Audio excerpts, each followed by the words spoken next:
And we are live once again. Hello and welcome to the Prince Magnum channel where hot rod and romance do coexist. I'm your host, Prince Magnum, and welcome to a live stream of Sober Talk. That's right, folks, Sober Talk, where we take a look at how we can stay sober today, or a lot of times we may even go so far as to find out how to help people who are not alcoholic or addict understand what it's like to live in the shoes of those who are afflicted with the disease of alcoholism or drug addiction. This is going to be one of those educational videos where I hope at the end of it all of us, including myself, walk away with a little bit more than we did just before we began. So, first things first. If you have no experience with alcoholism or drug addiction, you're kind of on the out. You're on the inside. You're on the outside looking in. Now, I know there's a lot of people who do struggle. They have loved ones who struggle with the disease, and my hope is, more than anything in the world, that by the end of this video, anyone who has loved ones who struggle with alcoholism or drug addiction, what's up? Oh my goodness. Wow. There's a name I have not seen in a long time. Brother, I am so glad you're here for this one. You're going to love this video. Okay. You've been missing out. You've been missing out. But I don't want to get too distracted because this is an important one. There's a lot of people on Facebook who are really misunderstanding this part. Now, the first thing that needs to be said is I can really only tell y'all my experience as an alcoholic from my own personal experience. I don't know what it's like for other people, but I know what it's like for me. And when you talk about drug addiction, actually, if you go a couple ones back from Laz's Bar and Grill, brother, it's your fault. You got me singing karaoke. You're going to have to check those videos out. I got a bunch of them up where I'm on stage.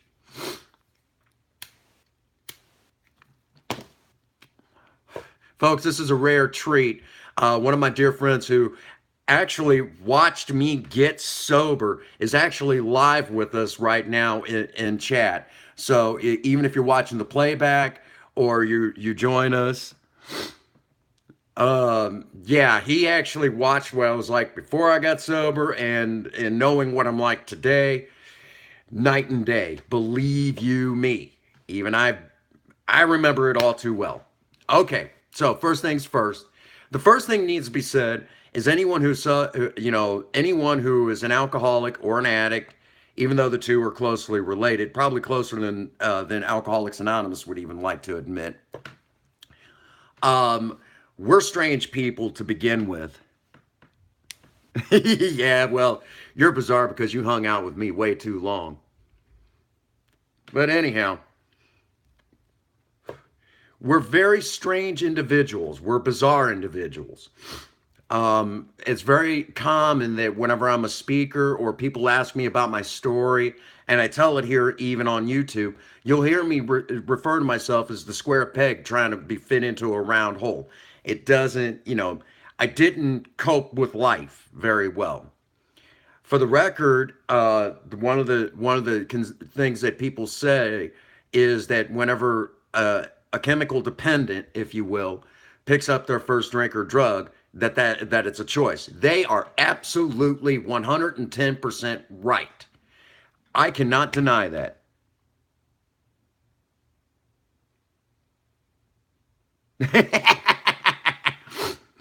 No joke. Um, so where was I going? Gosh dang it! Come on, brain cell. It's the last one I got alive. Okay.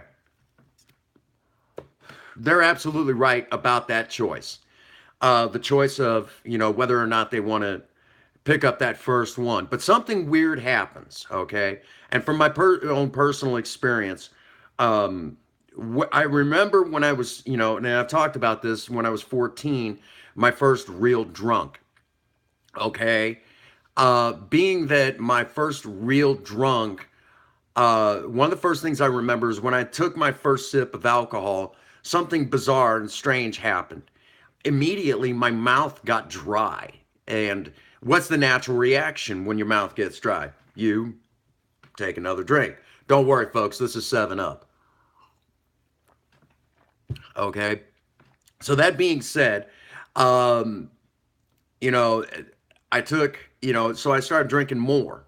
And that's why you'll hear me jokingly say um, that the alcoholic, that I'm an alcoholic, I don't understand sipping my drinks. And that's exactly what happened. Uh, I probably should be a little bit more forthcoming with that, but when I took my first drink, I remember my mouth immediately getting dry. And then as I kept drinking, one of the first things that came up was that whole fluffy feeling, if you will. And before I know it, I was good and tipsy. And what I'm referring by that fluffy feeling, you kind of feel that, the absence of as much feeling as you once had. And then when you get tipsy, you're kind of staggering around a little bit. And before you know it, you're falling down drunk, making an ass of yourself. Excuse my language if you have small children with you at the moment. So all that being said, this is what I'm experiencing. And of course, because I had the fortunate yet unfortunate, teenage life that I did, growing up in the broken home, all that stuff, it was, that I already had the chip on my shoulder. So the nasty, the nasty feelings were already there. Okay. Now, all that being said, when I sobered up, in the back of my head, I'm sitting there and I cannot stop thinking about the next time I can drink. Okay? As bizarre as that sounds, this was my first drunk. Something had happened to me. Okay? I liked that absence of feeling. Not feeling anything, really. I could, if you will, being that I felt different to begin with, right away, one of the first things that I didn't have to feel different. I could be like everybody else, and I could stand up for myself. I didn't have to face my fears. You're beginning to see the mindset that comes with this, and that's where the absence of feeling comes in. But then something else happens. Your body, immediately, my body was craving it. Even after that first drunk at 14, I was almost, I know you remember those days. It was my buddy here who has been so kind to act. I can't thank him enough for joining me for this one. He'll tell, when I get further on, he'll be able to tell you in the chat, I mean, almost what it was like watching me get sober, because I went through withdrawals for 6 months, but we'll talk a little bit more about that as the video progresses. Now, it should also be noted, I mean, here I was 14, and I mean, I already kind of almost ached for that next drink, okay? And I didn't find this out later that the physical, if you will, I mean, there's a whole mindset that goes with it, and I'll explain that in a moment. But the alcoholic's body almost it actually does metabolize alcohol differently than a non-alcoholic person.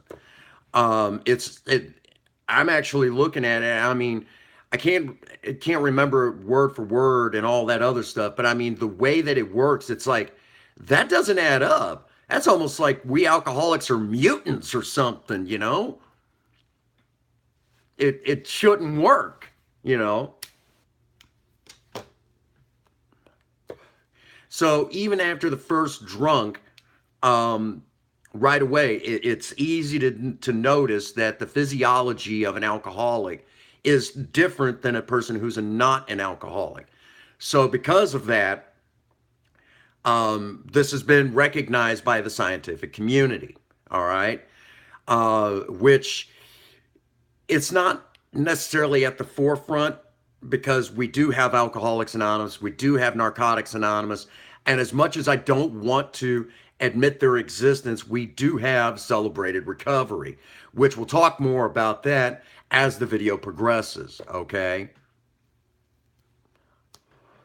I have nothing against them. It's just I don't like their methods. And because I don't like their methods, I'm worried about anyone who would go into such a recovery program with the intent of trying to get sober from alcohol or drugs. Okay? Nothing against them. I just have some concerns, I guess you could say. And because of those concerns, I would caution anyone going into one of these 12-step programs. If someone has been able to maintain long-term sobriety from celebrated recovery, please leave it in the comments box below. Get a hold of me and fill me in, because if I'm wrong, then I need to be told I'm wrong, and I need to come on and actually say to everyone that I'm wrong. Okay? But otherwise, how I see it is how I feel about it, and that's where it stands, okay? Nothing against them, all right? So the scientific community has recognized that alcoholics, like myself, are physically different, okay? Because of this,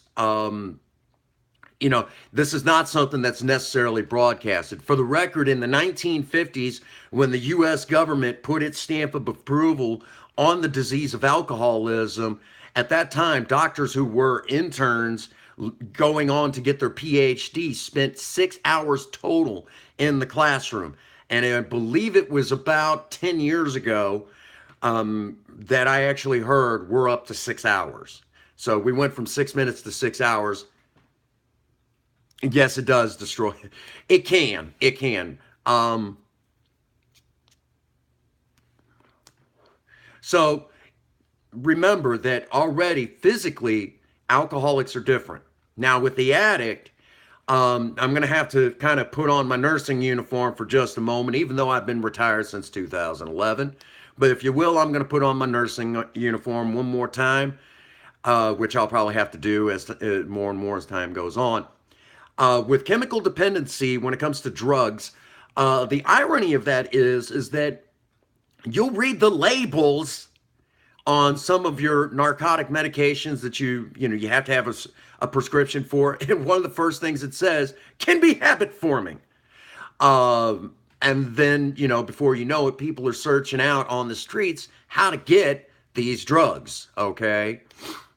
And has almost made a whole another black market, if you will, in drug trade. With that also being said, I also need to just go ahead and say it. Heroin is a derivative of morphine, and everyone knows that morphine is habit forming. Okay? Period. Methamphetamines, I don't know how anybody can get addicted to it, but evidently the euphoria that comes with it is addictive. So there you go. Which I can say that I spent about a month toying with methamphetamines back in my real early 20s, but I came to the discovery I really didn't like it. So lucky me, To go along with that, since we're on the subject, I'm just going to briefly say right now, if you put a chemical substance in your body,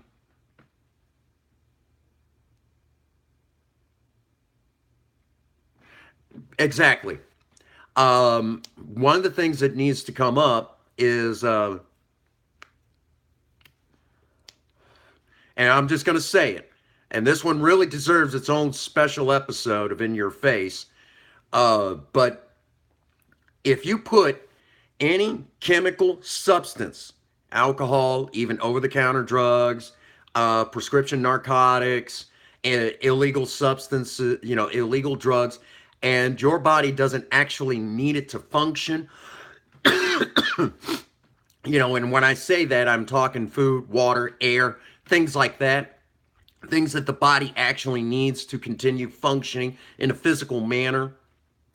It is a drug, okay? And I know there's some people that are big on the wacky tobacco, but the truth of it is it's a drug, and prolonged exposure to said drug can cause addiction. Okay? Because of the fact that the body gets used to that euphoria, and if you will, it becomes a habit because you need it in order to function in a mental with that mental state of mind. So it is a drug, it is habit forming, and I know what a lot of you are going to say, well, at least it's not as dangerous as alcohol. Well, because that whole, if it comes from the ground, it's sound, made by nature sort of thing. So's nightshade. Just saying, okay? For the record, I shouldn't be even smoking cigars, but I do. Anyhow, so I know some people are going to get upset with that, but the truth of it is that is the truth. And we're just avoiding the truth because, well, that's an episode for In Your Face. So back to the task at hand. Because of this fact that that people don't, that this is not popularized, that there is a physical compulsion with the alcoholic, with the addict, to this euphoria, that we get used to it. There's also a mental state of mind that also goes along with it. And I've heard some people, the original text in the Big Book does refer to it similar to cancer. This is going to be one of the times I disagree with the founders of Alcoholics Anonymous. I would not equate chemical dependency as the same as cancer. That's actually wrong, okay? I would equate it similar to bipolar and obsessive compulsive disorder, okay? And as a matter of fact, if an alcoholic goes into, I've actually met some of them people in the program that went to psychiatrists and was not forthcoming about their drinking habits. And one of the first things that the doctor did was started treating them for bipolar or treating them for obsessive compulsive disorder. And when I say obsessive compulsive disorder, I'm not talking about the personality version where if something doesn't quite look right, it just kind of messes with the head a little. No, I'm talking about the real obsessive compulsive disorder, like the person almost washing their hands repeatedly to the point where it's bleeding. We're talking like that, okay? The real stuff, and not just the personality version. So if we already have a mindset where we have two of those things correlating with each other, and then a physical compulsion, would anyone disagree at this point that this is a disease? And the truth of it is yes. From a scientific standpoint, it is a disease. Now, again, I'm going to say that the initial pickup, the first time someone picks up a drink or a drug that takes them down this road of their disease, yes, that is a choice, and everyone is absolutely right. Now, what happens over time, I know from my personal experience, I got to the point where I couldn't, for a long time, I couldn't imagine going on, what life would be like without a drink, okay? I couldn't imagine it. I mean, imagine for a second, something that you enjoy, if you will, because the party was always on when Prince Magnum was drinking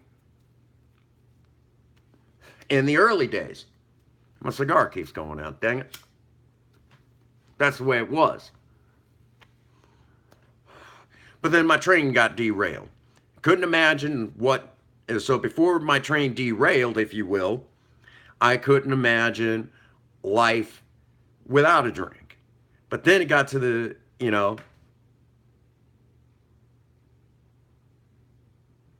yeah, there was a lot of that. One of the first things that if you will, okay, once things started hitting the wall and it started getting difficult, I couldn't imagine going on life like that.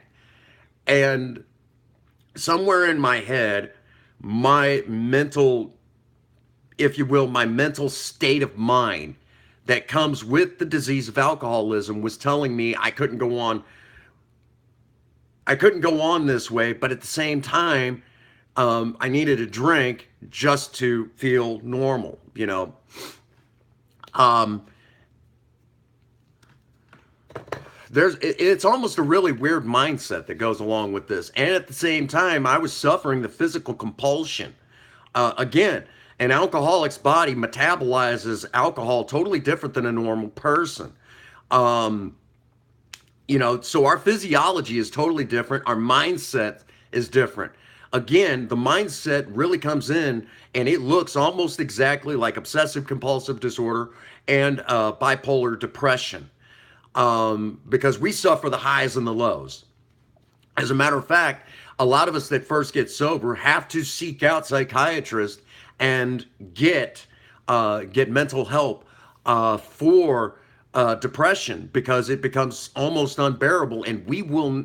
There's a lot of us in the program that will not be able to stay sober unless we seek professional help. I was one of the fortunate ones that did not need it. For me, it was just a little bit of counseling and a whole lot of AA and 12-step work. But we'll get to that in a moment. So my disease was telling me that I could not function without a drink, but at the same time, I knew that I could not continue the way that I was going. Okay.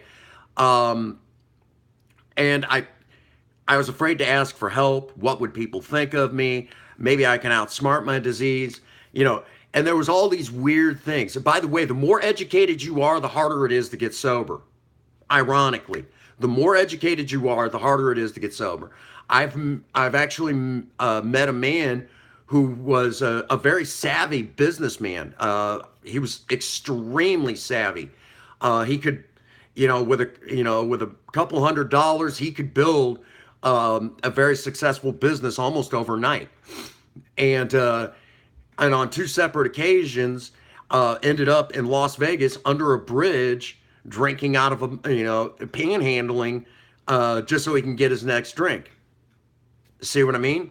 Highly educated in almost what I would say a street sense sort of business, but he could put together a business in no time flat, and a successful business. And on two separate occasions, we had, he got sober. I watched him the first time, second time. His pride kept getting in the way, and of course he went back out, and I believe he's dead. As sad as that sounds, but on two separate occasions, he got sober, and it's just one of those things. I mean, by the way, actually, that same guy actually even got hateful with me, and I just blew him off. I'm like, I just looked at him and said, if you don't straighten that attitude out, you're going to get drunk again. By golly, within a month, he was. I'm good at spotting that stuff, but that's the thing. And a lot of people struggle with that whole aspect of, if you're on the outside looking in at your loved one, a friend, whatever, who's struggling with this, to you, it might look like a lack of moral values, a lack of willpower, or just a plain selfish act. No, we really don't know how to stop.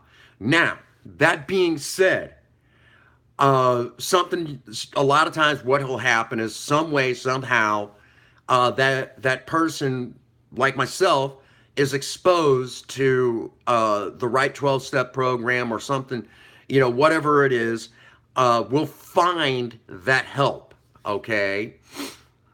And once we get into a meeting and we discover that everybody's story is basically the same, the only difference is that the details change, and that sort of thing.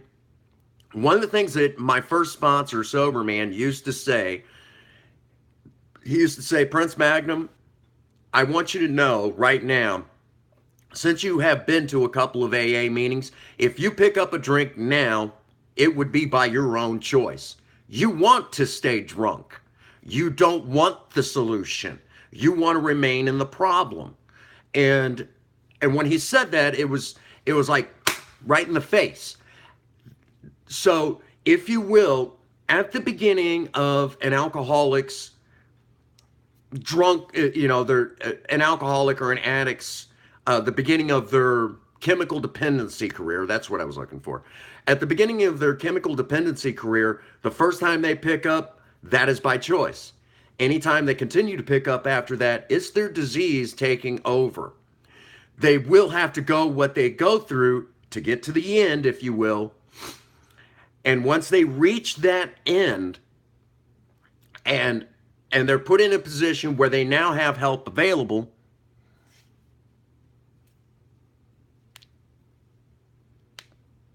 and brother, let me tell you, if it hadn't been, again, the guy who's in the chat, if it hadn't been for him, being sticking by my side through a lot of bad stuff, I wouldn't be here right now. Again, he watched me go through hell trying to get sober. We'll get to that in a moment. But you have to, the chemical dependent has to go through what they go through, and then once they reach the end and they're sitting in, if you will, that 12-step meeting or the counseling meeting or whatever, and there's help available to them, at that point, if they pick up anytime after that, it's by choice. They want to stay that way. Okay. Now some people struggle with that choice. Okay. The disease takes over. And I'm going to say something, and it's going to sound cold and dark. I have met many who have come in the doors of Alcoholics Anonymous not to get sober. They come in the door long enough for us to love them until they die. And that's a horrible reality. I hate that reality because there's a lot of good people that have come in those doors and have tried, and they just don't get it. And then they go back out there. These are good people. Again, these are good people. They go back out, they don't make it, and then their stories add to ours in a way that, I guess you could say, have you ever heard of Scared Straight? Exactly. It's a definite reminder for those of us who are in recovery that some of us just don't make it. Now, that being said, how powerful is this disease? Well, I've talked about this in other past Sober Talk episodes, okay? And in those Sober Talk episodes, let me say up front, okay, when I got sober, there was about 10 of us that got sober at almost, within about, I'm going to say about a 3 to 4, almost 5-month time frame. The holidays usually brings in a lot. And where I live, that many newcomers coming into the program all at once is a large influx. Now, if it was up in St. Louis, that's a slow day. Okay. St. Louis has a lot more that come into Alcoholics Anonymous than we do down here. So that being said, I mean, when I got sober, I got sober February 7th, 2006. And I definitely remember my last drunk. Let me say,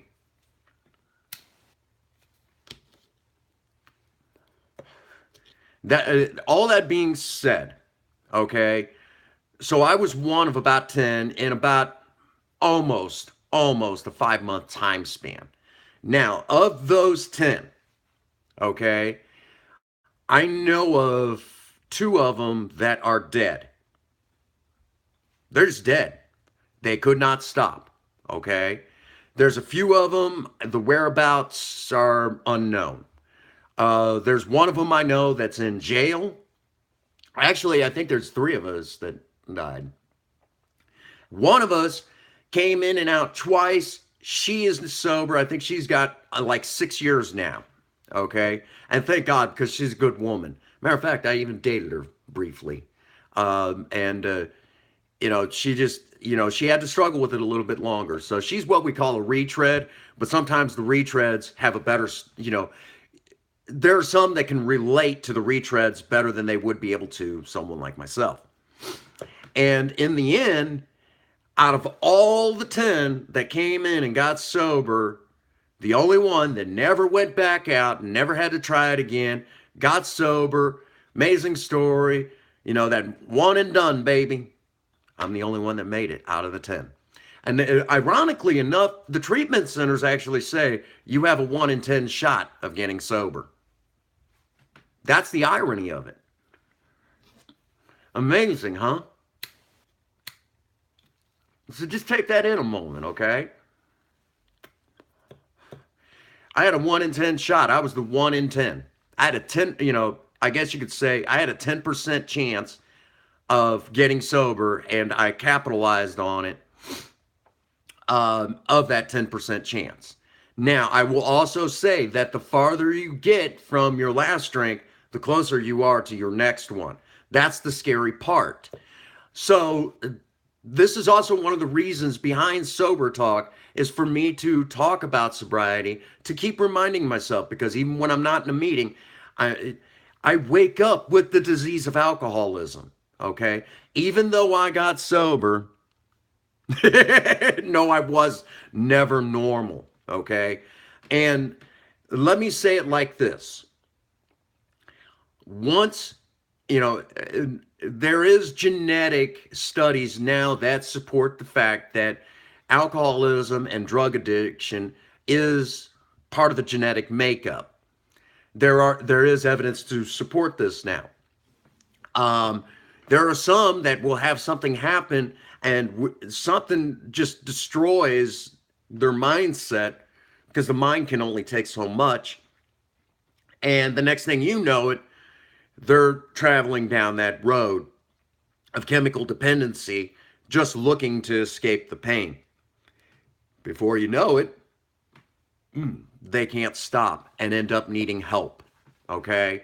So again, I like to say that most alcoholics and addicts are born, some are made, and unfortunately, once you start traveling down the road of chemical dependency, even when you get sober, even when you get cleaned up, let me say right now that unfortunately for all of us that live that life, the disease does not stop progressing.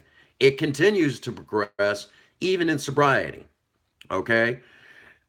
Again, the person who's affected, you know, it is a physical and mental disorder. Okay?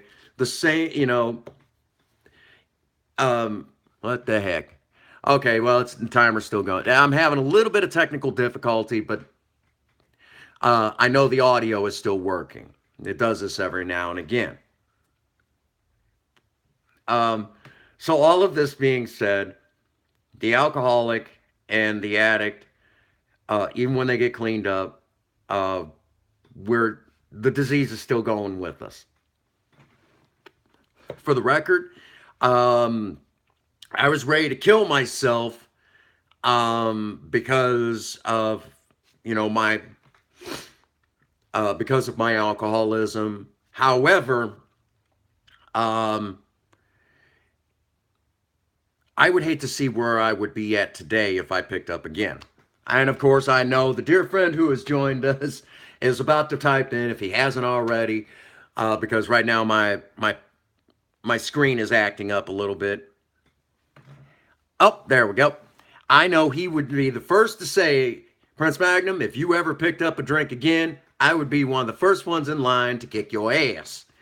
But again, just to clarify, if I picked up a drink now, I would be 100 times worse than where I was when I quit drinking over 12 years ago.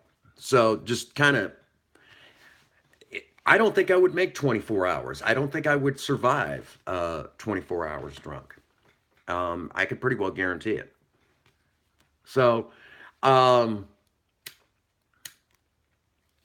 with the mindset that I had in the bottom of my cups, I don't think it would not be good for anyone. I'll put it this way. When your first sponsor looks at you and says, after your, you know, about a week after your fourth step, and looks at you and says, looks at you and says, I believe I'm doing society a favor by helping you stay sober. Uh, you know it's bad then, okay? By the way, the dear friend who's on right now was there the one day that I was trying to quit drinking.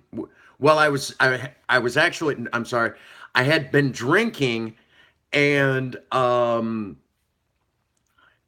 and I was trying to quit smoking at the same time. So I was drinking and I was trying to quit smoking. So my attitude sucked. And at that time, I had my 1977 Oldsmobile Delta 88, and a few people did not get out of the way. I think that was two cars in that pile up that I caused just because I was in a bad mood. By the way, Old Gold did not take a scratch. Thank goodness I'm not like that anymore. I think he handed me a cigarette right after that, said, "You need a smoke." um, by the way, I've been told I should quit smoking again. Um, so there we are. That's the mindset of an alcoholic and an addict. For the record, we are highly intelligent people. Uh, my good buddy.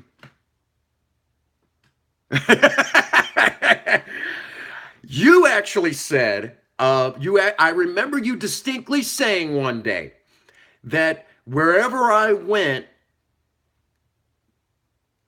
within a 10-mile radius should be declared a demilitarized zone. That should give you all an idea how bad it was. That's a better way to put it.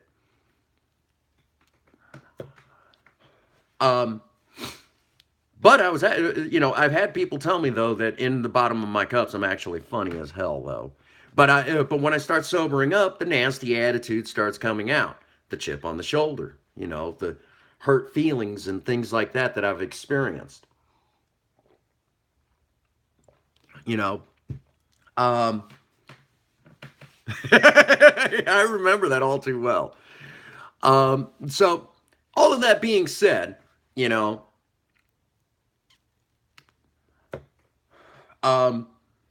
so if you will, at this point, it's safe to say that those who have not experienced drug abuse, they themselves have experienced drug abuse or alcoholism, like I have, they're not going to fully understand. So to them, I could easily see where it's a choice, to continue on that way. That it's a lack of moral fiber that no DMZ for me. And things like that. Now, I'm gonna have to actually say something, and I don't mean to take any shots at anybody, okay? But I do tell it as it is, okay? There are some atheist types that have been pecking away at the spiritual side of AA. And they're part of that movement that it's not a disease, okay? And I really wish that they would leave their, I support the atheist movement, yes, but when it comes to the disease of alcoholism, they need to take a real scientific approach because there is scientific evidence to support it. Okay? And they need to, take a look at that scientific evidence and take that into account. Okay? So I don't believe that the atheist movement is really going to hurt us all that much as far as AA goes. And if they take a look at the 12 steps through a psychological lens, they'll get a deeper meaning of the 12 steps as we know them. If you will, I will actually give for our atheist, for any atheist viewer, an easy guide to understand the 12 steps through a psychological lens, actually. And I can do this. I've done this many a times. I've even done this in a meeting and explained this, and everyone's like, dang, he actually broke it down in a psychological sense, and he's right. So to my chemical dependents who are in recovery, watch this. The first 3 steps of Alcoholics Anonymous, the first 3 of the 12 steps, just keep you busy, long enough to kind of clear your head up, to get the crap out of your system, okay? Because when you first get sober, you're kind of foggy headed. You literally, it's like a severe tunnel vision is the best way is the best I can remember. And time slows down. It is a weird world you live in when you first get sober. The first 30 days absolutely sucks. So the first 3 steps are just designed to keep you busy long enough to get the crap out of your system so you're not so foggy headed, okay? While at the same time building a spiritual sense. If you don't believe in a spiritual sense, you can ignore that part. But the first 3 steps will clear your head, okay? That's all you need. The next steps 4 through 9 teach you how to live a productive life where you can be trustworthy, maybe. Not all the people, not everybody gets this, but where you can start rebuilding, getting a sense of rebuilding your life based on your own life's personal experiences and taking a look at yourself for the first time in a long time. If you will, it forces you to look at the person looking back at you in the mirror and learning how to change that person so, again, they can live a productive life and start rebuilding relationships. That's simple. So 4 through 9, if you will, teaches you how to live life. Steps, 10 through 12 just help you maintain what you already learned. That's it. That's as simple as it gets. So for any atheist who's watching right now, there you go. That's how the 12 steps works. Okay. Now, the other side of this is the other side that's trying to peck away at 12-step programs is, believe it or not, churches.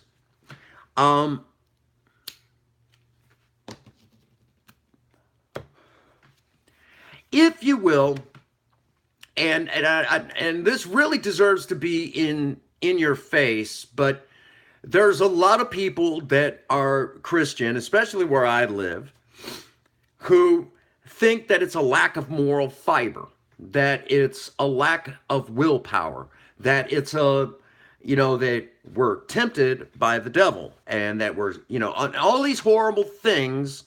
And this is what the Christian churches teach, okay? One of the other things that they like to do, if you come into our church, God will remove your disease. You'll be completely healed. Folks, I am not a Christian man, nor do I have any intentions to be, but I can tell you that if you work the 12 steps with a spiritual sense, that the God of your understanding will remove the compulsion to drink, the mental compulsion to drink, and the physical compulsion to drink, okay? But that means that you have to work those steps. It actually talks about that in the promises in the 5th step. That being said, the only thing that I can figure that the church has a problem with is 2 things. One, that God should be able to completely heal the body of this disease, and it doesn't work that way, okay? Alcoholics and addicts have to continually seek the guidance of their higher power, or they do not stay sober. We were born with a hole in our soul, if you will. And for the longest time, we tried to fill that hole with things that are not solid. Our spirituality solidifies that hole, and we have to keep working on that hole, or it will collapse and we begin doing the same things again. So the church does not fully understand that, okay? And a lot of times, if you tell us that, exactly, okay? And people want to, there's a lot of people in the church who have no experience with chemical dependency who do not understand this. So they'll tell people, well, you're not going to be an alcoholic forever. Do you know how many I have watched die because churches were telling them this. And the other problem that they have, that the church has a serious problem with, well, we got to save their soul. You can't save their soul if they're dead. They're putting the cart before the horse.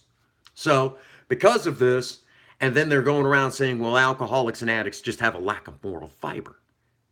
You know, if they would only turn their life over to God, they can be healed and restored and have that, and have, that demon taken from. And guys like me are sitting there going, it doesn't work that way.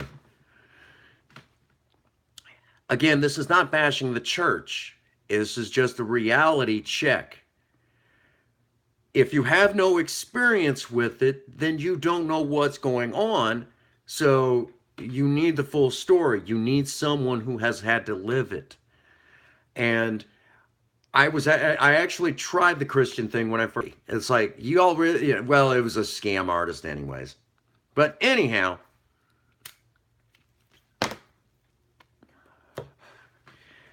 so I will say to the churches, if you want to understand more how to help those who are afflicted, send some of your people from your church into an open AA meeting and let them listen to the stories, and especially the stories of those who got sober. For the record, the AA Big Book does have traces of the Bible in it, because that's what the founders needed at that time. That's all they knew. That was what they had available to them to help them begin building a spiritual life of recovery, the textbook of spiritual recovery for those of us who came later. That's what they had. And so because of that even though I'm not Christian, I have no problem with Christianity. I just have a problem with the followers killing those who are in recovery. Which brings me to something that needs to be talked about. And I do apologize, again, real quick before I dive into the second part. If you are a diehard Christian, obviously this is not an attack, okay? This is just pointing it out.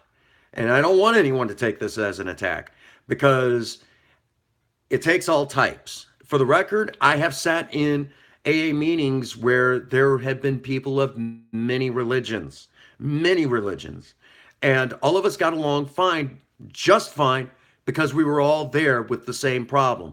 We all had a problem with alcohol. So don't take that away from us. That's all I'm asking.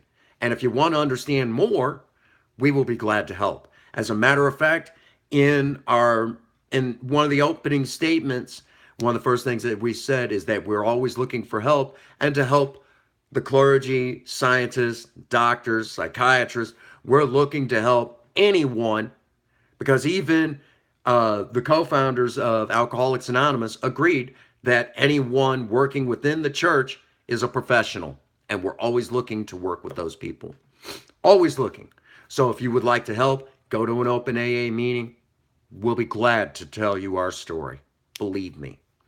Now, real quick, I need to talk about, I did bring them up, celebrated recovery. Now, I've known a few people that have been able to get some time with celebrated recovery. But we're talking some time, not to say that there isn't, but I've not met anyone who's been able to get past 2 years. Again, if you are a member of Celebrated Recovery and you have more than 2 years, again, leave it in the comments box below. Get in touch with me through my email, princemagnum1@gmail.com, and tell me about your story, because I want to be proven wrong. But everyone that I met, the best they can get is a little over a year. Ironically, on my own accord, I was only able to get a year and a half, okay, by myself, with no AA program under my belt. So because of this, I actually did a little bit of research. In Celebrated Recovery, they use the same exact steps as Alcoholics Anonymous, except that they changed the wording a little bit. When we say God as we understand God, or God as we understood him, okay? In Celebrated Recovery, they immediately go to Jesus Christ, Okay? And, okay, fine. You change the wording a little bit. No big deal, right? Well, then I asked, well, okay, how about sponsorship? Well, there is no sponsors to speak of. You have to rely on the Holy Spirit of the Trinity to be your sponsor.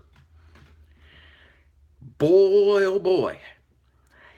One of the things that we say in AA is um, we we have to have physical sponsors because our higher power, if you will, God as we understand God, uses our sponsors and people in the meetings to talk to us.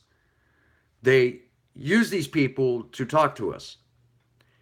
And if you're just going off of, if you will, if you're going off of the Holy Spirit, you can come up with, you can twist the, the your higher power's capability of reaching you. You need someone to physically interpret what it is because an alcoholic's thinking, left to their own devices, they are programmed to self-destruct. This is why you're not going to see, at this point in time, anyone make prolonged sobriety like someone like myself or some of the old timers I've met in AA who's got well over 40 years. And I have, coming up August the 7th, will be 12 and a half years of continuous sobriety. This is why you won't see that yet. I'm not saying it couldn't happen.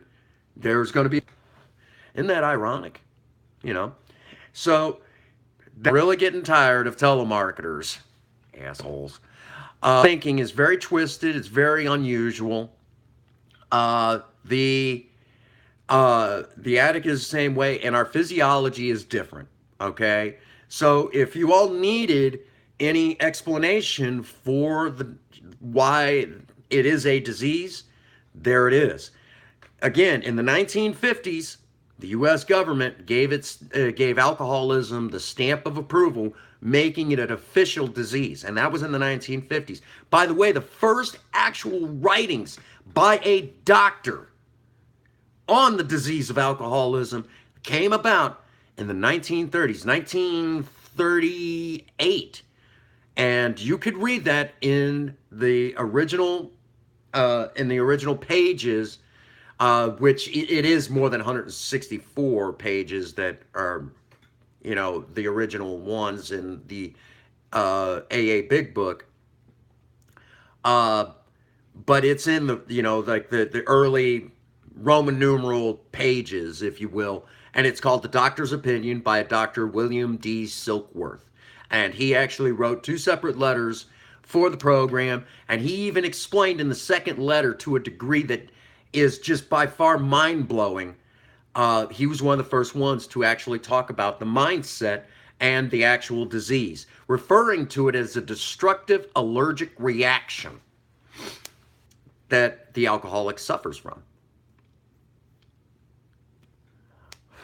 He even talked about some of the mindset, even saying that entire books could be wrote on the mindset of an alcoholic or an addict. Ironic, wouldn't you say? And that was in 1938, when he wrote these letters to Alcoholics Anonymous. And before that, he was already working with alcoholics in the hospitals. And by the way, his colleagues were not very... A lot of his colleagues didn't like the work that he was doing. They thought he was wasting his time, that it was a lack of moral fiber. Now, I'm going to end this on a very serious note.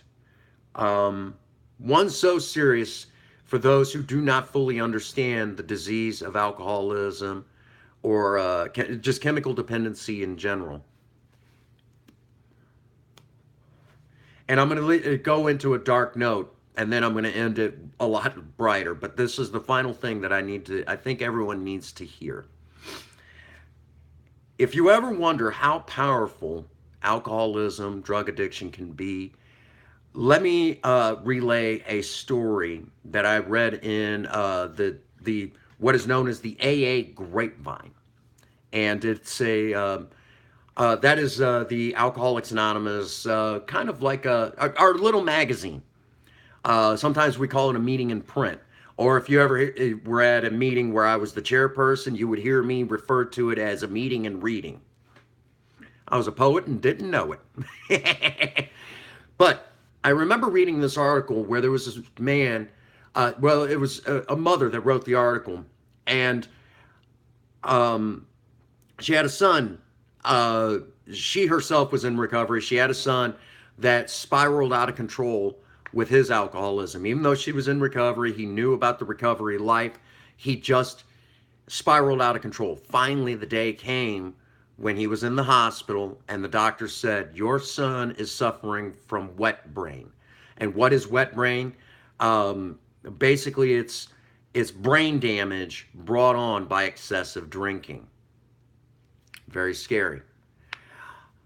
That he would never be able to function in a normal life.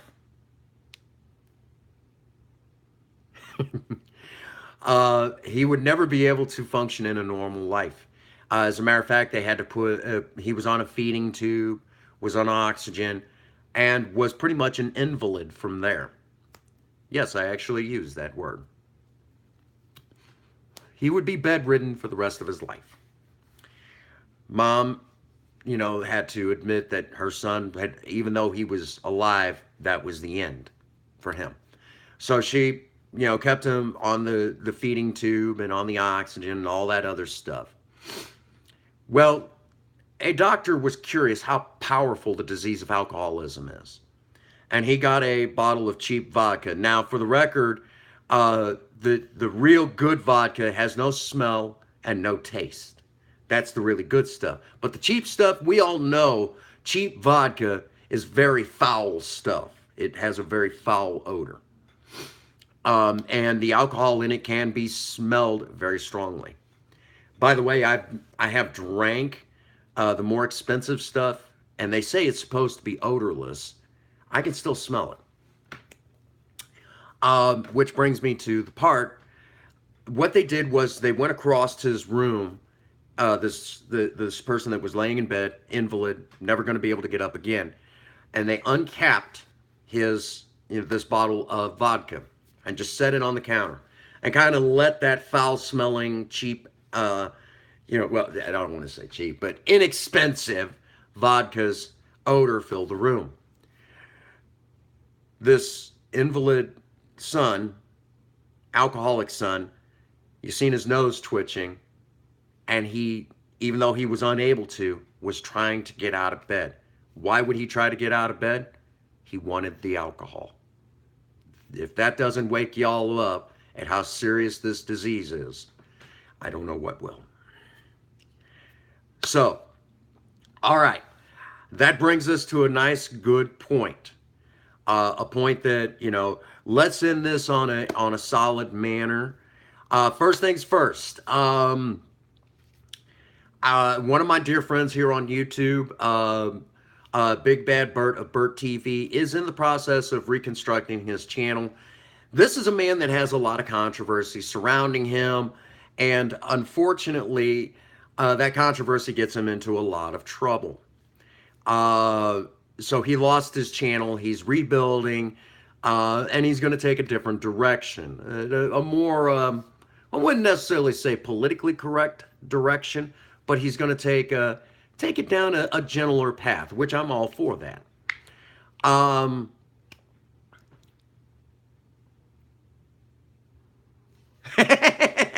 Well, I might have to tell that joke. What my buddy's talking about is in my days of nursing, I used to tell a lot of enema jokes. Give them an enema, that'll straighten out their crap, stuff like that. It was a lot of I went into nursing strange, and I came out even stranger, which anyone who works in a nursing, anyone who works in nursing in a nursing home, they deserve their own special episode, because that's a whole nother subject, really. But anyhow, Big Bad Bird is kind of rebuilding his channel.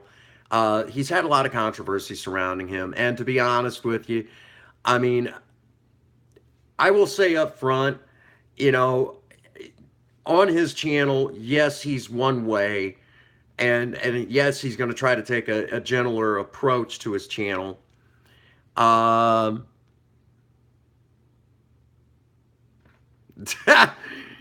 uh, you know, but at the same time, if you ever seen what he was like outside of YouTube, I mean, you would totally get it. So because of this, I will say to anyone, I mean, if you're not a fan of Bert, just leave him be. That's Bert TV is what I like to call video therapy, and some of us just need video therapy. Okay, and for Bert, that's what he's getting from his channel. So, so leave him be. As long as to me, it's kind of like well, if I like I said, right now I'm having technical difficulties again, but we're getting close to the end of the live stream. But he is trying to rebuild his channel, and he is trying to take it into a gentler direction. So, you know, give him a chance. Let's see what he does. Okay.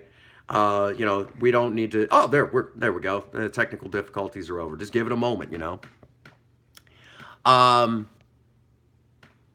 again, Bert's. I believe he'll do it right this time. And you've all heard me say in the past, a good YouTuber can go from hero to villain in like just a matter of seconds. And I think that kind of one of them things that happened, That man just lives with way too much controversy. All right. Real quick. I will again be at Laz's Bar and Grill Friday night to sing karaoke. If you've never seen me on stage, my good buddy who was kind enough to join us for this entire live stream will tell you that I'm a very good singer. Brother, I'm even better today than I was back then when you talked me into doing that freaking song. Still follows me today. I can't even believe it. Some people just won't let high school go. Anyhow, so if you've not experienced that and you're in the area, come check us out at Laz's Bar and Grill. And believe it or not, there's a lot of good singers, that come out there. And of course, there's obviously, yeah, that's another joke for another time. Well, hello, Galaxy. And for those who love cats, come here. It won't take a second. Right. Oh, she's not a cuddling type, but okay. Um, you know, yeah, calling Dr. DeLove. Which we already told that story in one of my last Q&As. Princess Faye, the wife, she made me tell the story. Let's see. So if you've not been to I will be there Friday night, and there's an excellent chance I may be there tonight because they're firing up a karaoke contest. And we all know that I've already competed in 2 karaoke contests. One of them had to be canceled because the family was experiencing problems. But the first one, I made it all the way to the semifinals. There were some really good singers. I was competing against some real tough ones. It used to be, if this was about 10 years ago, I probably would have taken the contest. Congratulations, brother. Congratulations. That's awesome.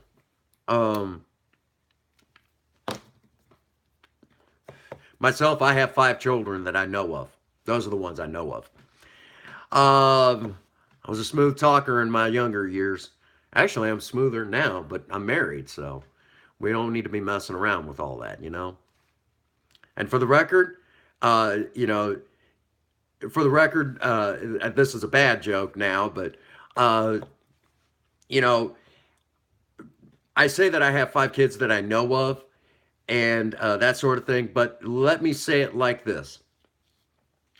Being that I have 5 kids that I know of and possibly some that I don't know of, there may be some of you that might say, Prince Magnum, you know, are you admitting that you slept around a lot? Sleep had nothing to do with it. Oh, people.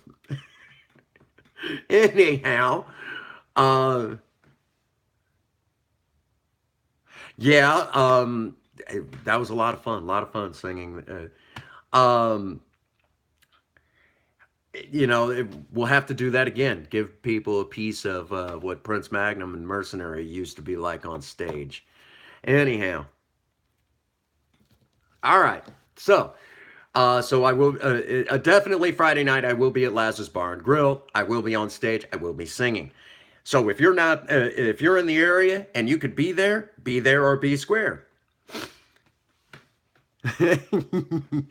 Let's see. There is some car shows coming up. I will announce those days as we get closer to those car shows. So if you're in the area and you want to see Project Spirit or Project Lena, we will definitely be there. If you have no idea what Project Spirit and Project Lena are, maybe you're new to the channel. Project Spirit is my 1975 Ford Maverick four-door with its original inline six. Oh yeah, she's fun. Uh, coming up on 300,000 miles on that engine. And then, of course, Project Lena is a 2003 Pontiac Grand Am GT with its 3400 series 3.4 liter V6. That was a mouthful. Good Lord. Anyhow. Um, all right, so those are some of the upcoming events. Um, all right. Let's see.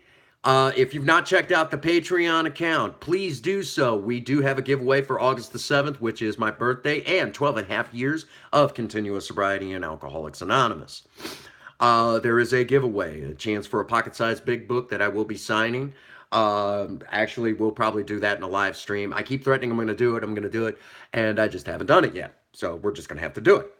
Also, we will be working on a live stream where we'll be talking about some engine science that will blow you guys' minds, which is going to be really freaking awesome. I think you all will enjoy it.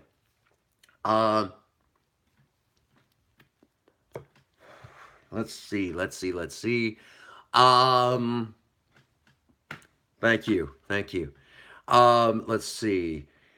Uh, so there is that giveaway. Whoever donates the most for the giveaway by August the 7th will get that care package, okay? So, that'll be awesome.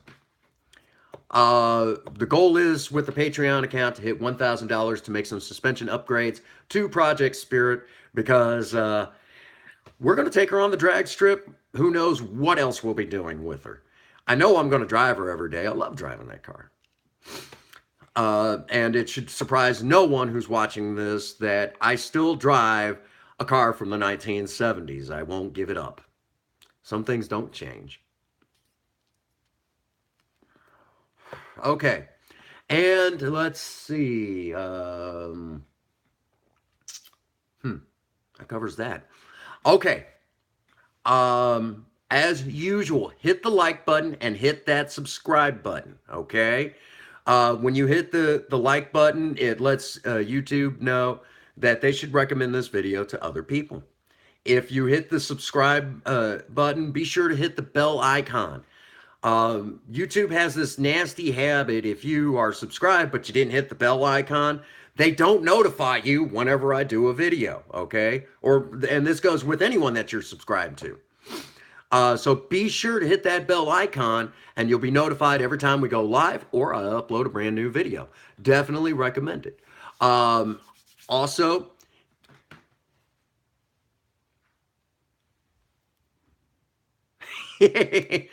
well, I'm old chronologically, but some things, I guess you could say, chronologically, yeah, I'm getting old, but that's okay. I'm okay with that. Because the rest of me is aging like a fine wine. But anyhow,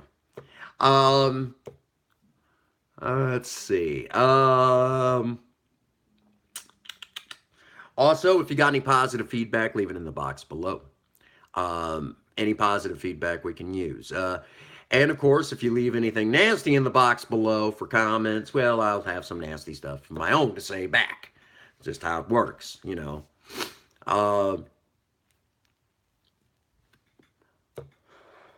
Let's see. Yeah, it covers pretty much all that. Oh, be sure to check me out on Twitter and on Facebook. And if they had Twitter Face, I'd probably have to be on that too.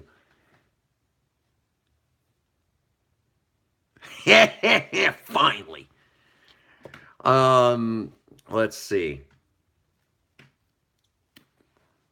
Yeah. Be sure to check out my Twitter page as well. And sometimes I get to post to it. Best bet is to almost catch me on Facebook because that's where all of my friends hang out. You know, for social media. Again, check out the Patreon account. Also, uh, all right, we're gonna go ahead and bring this to a screeching halt with if you will, I'm gonna say a few things. I'm not gonna use my usual ending. I'm gonna say it as I would in an AA meeting because this is sober talk. This is sober talk, so I'm gonna say it like this. At day's end, I hope all of you need me as much as I need you because I need every last one of you out there to help me stay sober today. And as always, for all of you out there, if no one out there has told you that they love you, Prince Magnum does. God bless you and have a happy 24. Thank you.